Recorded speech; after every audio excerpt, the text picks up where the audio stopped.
நோன்பு வைக்கும்போது பலருக்கும் பொதுவான ஒரு பிரச்சனை வரும். அது என்ன தெரியுமா? மலச்சிக்கல். அது எல்லாருக்கும் வர்றதுக்கு வாய்ப்பு இருக்கு. ஆமா. அது எப்படின்னு தெரிஞ்சுக்கலாம். ஐ ஆம் டாக்டர் செல்ல சிந்தாமணிச்சன் அறநாயிலிருந்து. நோன்பு வைக்கும்போது மலச்சிக்கல் வருமா? ஆமா வரும். ஏன்? தண்ணி குடிக்கிறது கம்மியா இருக்கும். காலையிலேருந்து நம்ம சாயங்காலம் வரையும் தண்ணி குடிக்கிறது கம்மியா இருக்கிறதுனால, அதனால மலச்சிக்கல் வரும். 2வது நார் சத்தான உணவுப் பொருள் நம்ம எடுக்காதனால, பார்த்தோம்னா நம்ம என்ன பண்ணுவோம்? நல்ல எண்ணெயில பொரிச்சது, இறைச்சி, பழங்கள் கம்மியா சாப்பிடுவோம். கீரைகள் எடுத்துக்க மாட்டோம். இந்த மாதிரி இருக்கும்போது ஆட்டோமேட்டிக்கா மலச்சிக்கல் வரும். 3வது டைம் வந்து மாறுறது. சகருக்கு சாப்பிடுவோம். அதுக்கப்புறம் இஃப்தார் நோன்பு திறந்த பிறகு சாப்பிடுவோம். அதுக்கப்புறம் வழக்கம் போல அந்த இரவு சாப்பிடுவோம். இந்த டைம் வேரியேஷன் மாறுறதுனால நமக்கு வந்து மலச்சிக்கல் வரும். அதுக்கு என்ன பண்ணணும்?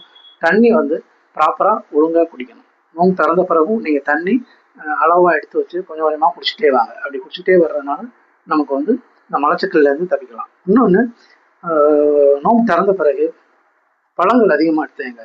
வாழைப்பழம், பப்பாளி, இந்த மாதிரி பழங்கள்லாம் வந்து நீங்க எடுத்துக்கிட்டீங்கன்னா நமக்கு இந்த மலச்சிக்கல்லேருந்து தப்பிச்சுக்கலாம்.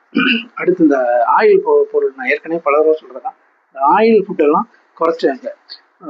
நோன்பு என்பது உடலை சுத்தப்படுத்தும் காலம்தான் தவிர உடலை கஷ்டப்படுத்துகிற காலம் இல்லை. அதனால தான் உடல் சொல்றதை கேளுங்க, ஒவ்வொரு அசைவும் கேளுங்க. அது வந்து சொன்ன கரெக்டாக கேட்டிங்கன்னா நம்ம நோன்பு சிறப்பாக கடைபிடிக்கணும். நன்றி, வணக்கம்.